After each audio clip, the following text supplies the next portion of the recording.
पायल, तुम्हें दोबारा यहाँ देखकर मुझे बहुत खुशी हो रही है। You are looking very fresh and charming too. Doctor Prafull, आप तो कुछ ज्यादा ही। देखो, डॉक्टर और मरीज का रिश्ता एक दोस्त का रिश्ता होता है। दोनों एक दूसरे से कुछ नहीं छुपाते, चाहे वो कोई भी अच्छी या बुरी बात हो। मैं समझ गई आप क्या जानना चाह रहे हैं। Sit down please. देखो पायल, अगर तुम बिल्कुल ठीक होना चाहती हो तो मुझे सब कुछ सच सच बताओ कि वो ऐसी क्या बात है जो तुम्हें अंदर ही अंदर सताती है। देखो, मैं पहले भी तुम्हें बता चुका हूं कि अगर मरीज डॉक्टर के साथ कोऑपरेट नहीं करेगा तो डॉक्टर उसका इलाज नहीं कर सकता। डॉक्टर कोई जादूगर तो होता नहीं है कि छड़ी घुमाई और सामने वाले के दिल को पढ़ लिया, फिर हरे रंग की एक दो गोलियां दे दी, एक सुबह एक शाम खाने के लिए। डॉक्टर प्रफुल्ल, मैं जानती हूँ कि आप मेरा भला चाहते हैं। आप मुझे हर तरह से मेंटली और फिजिकली फिट भी देखना चाहते हैं, लेकिन मुझे कहने में। पायल, मैं जानता हूँ हॉस्पिटल से जाने के बाद तुमने जो दिन गुजारे हैं, जितनी हिम्मत से उनका सामना किया है, you are a brave girl. It was a nightmare. Thank God, it's over now. I know, जो बीत गया उसे भूलना ही अच्छा है।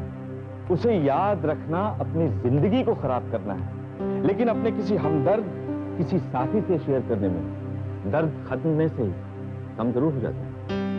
I want to know your past, which you are hiding from everybody. I मुझे बताओ, मुझ पर भरोसा रखो।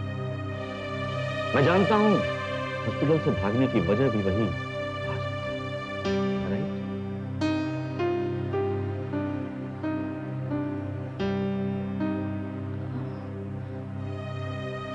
Yes.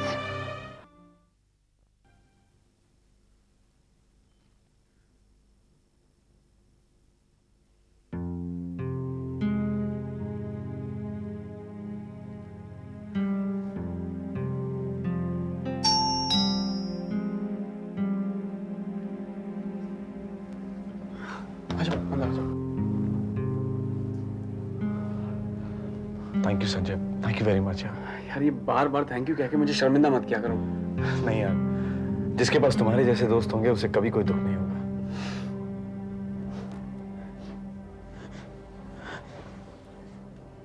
पद्मा, भैया, मेरी वजह से आपको तकलीफ हो रही? नहीं पद्मा, अरे मैंने तो छोटा सा कर्तव्य निभाया उस कच्चे धागे का जो हर साल तू मेरी कलाई पर बांधती है, तो फिर मेरे हाथ तो तेरी हिफाजत करेंगे ना। बस सब कुछ ठीक हो जाएगा। अपने आंसू पहुंचते अब तेरे रोने के दिन गए।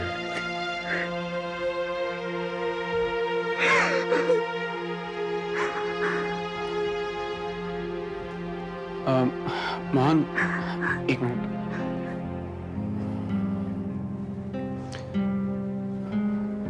मोहन, मैं चाहता हूं कि पद्मा को इस होटल में न रखकर किसी फ्लैट में रखा जाए, ताकि हमें कोई तलाश ना कर सके।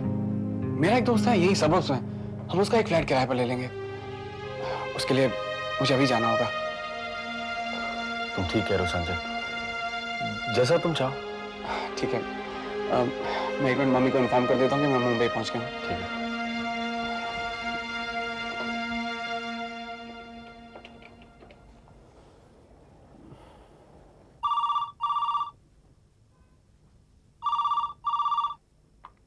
हेलो। हेलो, हाँ मम्मी, मैं संजय बोल रहा हूँ। अरे संजय, तू कहाँ से बोल रहा है? रामपुर से? नहीं नहीं, मैं मुंबई पहुंच चुका हूँ। अरे अरे, तो फोन क्यों किया? घर क्यों नहीं आया?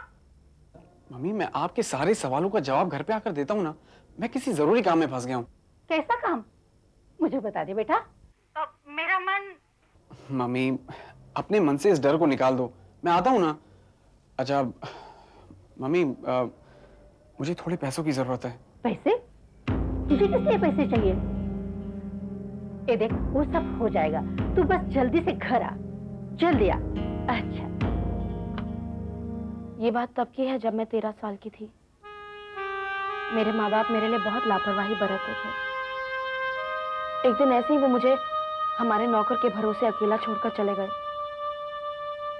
पता नहीं उस नौकर को क्या सूझी, वो मुझे जबरदस्ती एक कमरे में ले गया और मेरे साथ बदतमीजी करने की कोशिश की। मैंने जैसे ही चिल्लाना शुरू किया तो मुझे मारने लगा। मैं बहुत डर गई थी डॉक्टर साहब, लेकिन भगवान का शुक्र है कि इससे पहले कि वो कुछ कर पाता, मेरे घर की बेल बजी और मेरे माँ बाप अचानक वापस आ गए। मैंने उन दोनों से हमारे नौकर की हरकत के बारे में सब कुछ बताया, लेकिन उन्होंने जरा भी ध्यान नहीं दिया। उस दिन से लेके आज तक जब भी मैं इस हादसे के बारे में सोचती हूँ तो न जाने मुझे क्या हो जाता है। मैंने बहुत कोशिश की कि मैं उस हादसे को भुला दूं, पर हमेशा नाकामयाब रही। मैं हर आदमी से नफरत सी करने लगी और तब मेरी मुलाकात धीरज से हुई। मैंने धीरज को भी उसी नजरिए से देखा, मगर देर से ही थी। मैंने ये रियलाइज किया कि धीरज एक अच्छा इंसान है, लेकिन जब धीरज मुझसे दूर दूर रहने लगा तो मैंने भी उसे टीज करने की ठान ली और उसे जलाने के लिए मैं प्रकाश और अपने दोस्तों के साथ लोनावला गई। उसके बाद क्या हुआ ये तो आप जानते ही हैं। आप ऐसे क्यों देख रहे हैं मुझे? और कुछ नहीं कहना था? मैं आपको सब कुछ सच बता चुकी हूँ। No no, you are still hiding something from me. अरे कितना टाइम लगेगा तुम लोगों को? नीतू! अरे नीना! आ रही है साहब। यार तुम तो मेरा दिमाग खराब करके रख दोगी। इतना टाइम लगता है क्या? नखरे देखो इनके। साहब बोलो कौन सी पसंद है? सर जल्दी बोलो, देखो इतना टाइम नहीं है, बहुत काम है हमको। क्या पसंद है? 500 रुपया निकालो। 500 रुपये कुछ ज्यादा नहीं हो जाएंगे? क्यों जी? बाहर से तुमको जगह चाहिए और पैसा निकालने में तुमको तकलीफ होती है। 500 रुपया निकालो और वो भी जल्दी। बराबर है? ठीक है, चलो तुम दोनों अंदर। ए मीना, देख साहब को सेटिस्फाई करने का है, शिकायत नहीं मिलनी चाहिए। चलो साहब जाओ। मैं तो ये वीजा खराब करके रख देते हैं ये लोग। कितनी देर से बुला रही थी इन लड़कियों को, पर आई नहीं। हाँ हाँ मयूर, अब बोलो क्या कह रहे थे तुम? कल मेरी तो एक ही बात समझ में आती है, आप दोनों की लाइफ बन जाएगी। वो कैसे? भाई मैं भी तंग आ गया हूँ इस जिंदगी से। वो क्या कहते हैं, धोबी का कुत्ता, ना घर का ना घाट का। बिल्कुल सही कहा तुमने। घर तो है इसका ही है और घाट है वो मीता का घर। आप दोनों मेरा मजाक मत उड़ाओ और मेरी बात गौर से सुनो। जनार्दन अंकल और मीता आंटी की तबाही से ही हम कुछ बना सकते हैं। अरे उन दोनों को बर्बाद करना तो मेरा पहला मकसद है।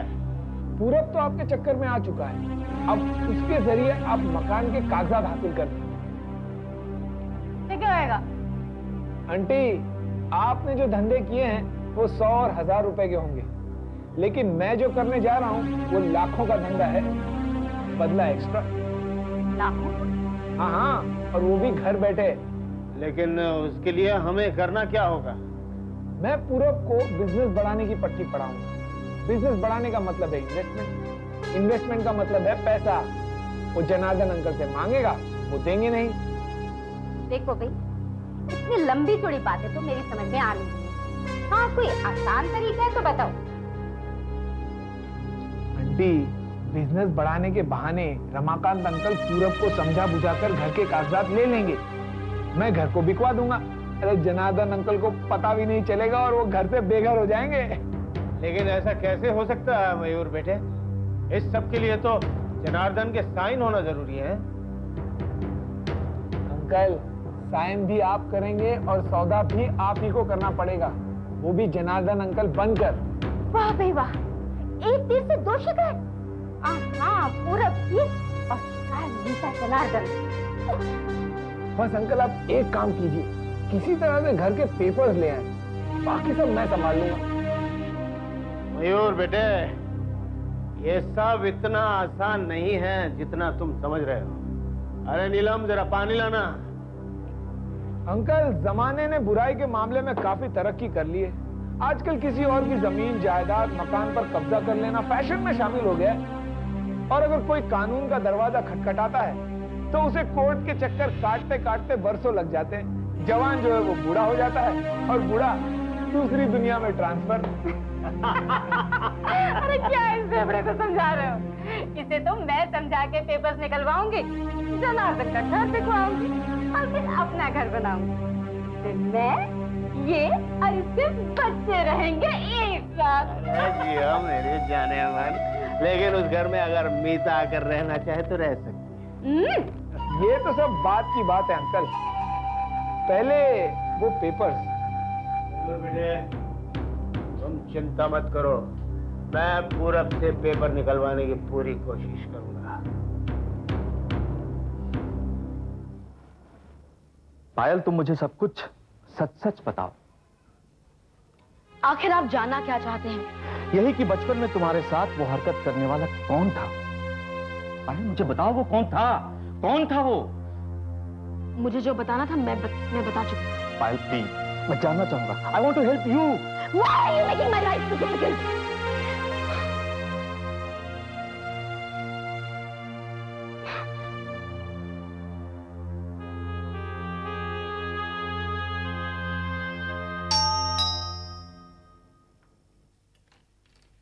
अरे पिताजी, आप नमस्ते। मैं पूरब को बुलाती हूँ।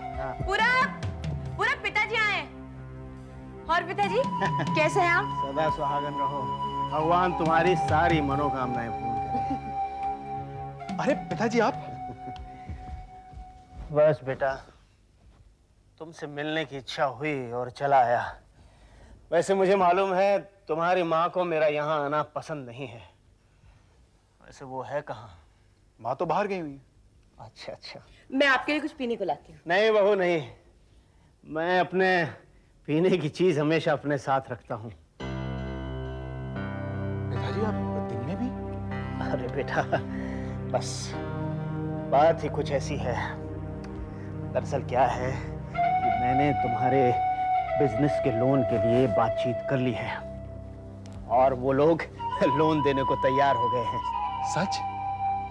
बेटा, हर बाप यही चाहता है कि उसका बेटा तरक्की करे, खुशहाल बने। मैं भी यही चाहता हूं, लेकिन उसमें एक समस्या है। कैसी समस्या? दरअसल बैंक को सिक्योरिटी के लिए तुम्हारे घर के पेपर्स की जरूरत पड़ेगी। घर के पेपर्स? बेटे, ये एक फॉर्मेलिटी है, उसके बाद तुम्हें बैंक का लोन मिल जाएगा।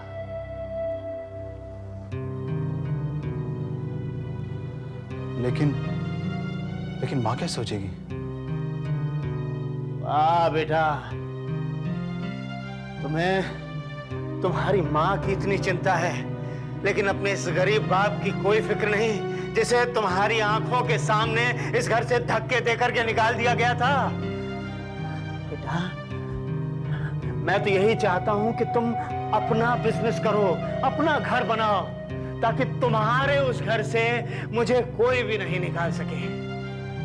जाओ, तुम्हारी माँ भी यहाँ नहीं है, घर के पेपर्स ले आओ, जाओ। नहीं पिताजी, मैं ये नहीं कर सकता।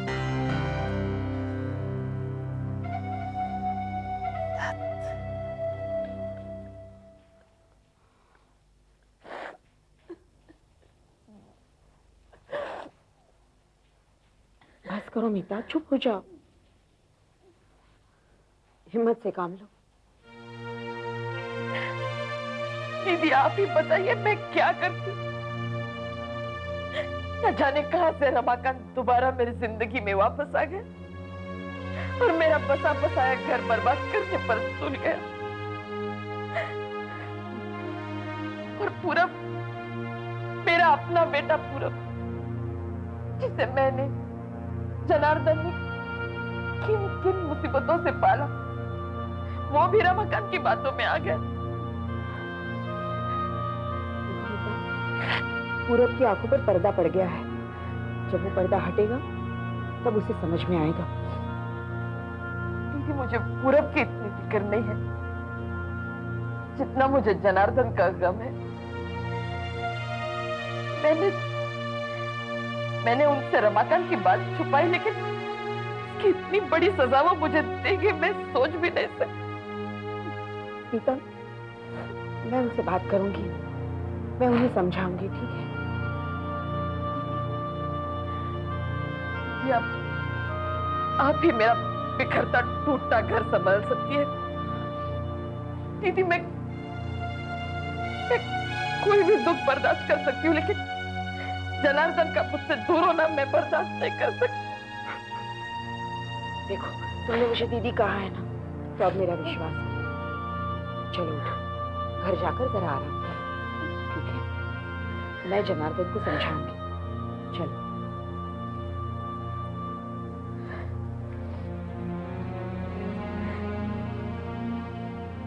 दीदी, आपने पहले भी मेरे घर को संभाला है, इस बार भी मुझे आप ही से उम्मीद है। कैसी बातें कर रही हो नीता? वो घर मेरा भी है, मैं कभी उसे बिखरने नहीं दूंगी। जाओ तुम घर जाकर आराम करो, नहीं तो बच्चे परेशान होंगे। मैं चलती हूँ दीदी। हाँ।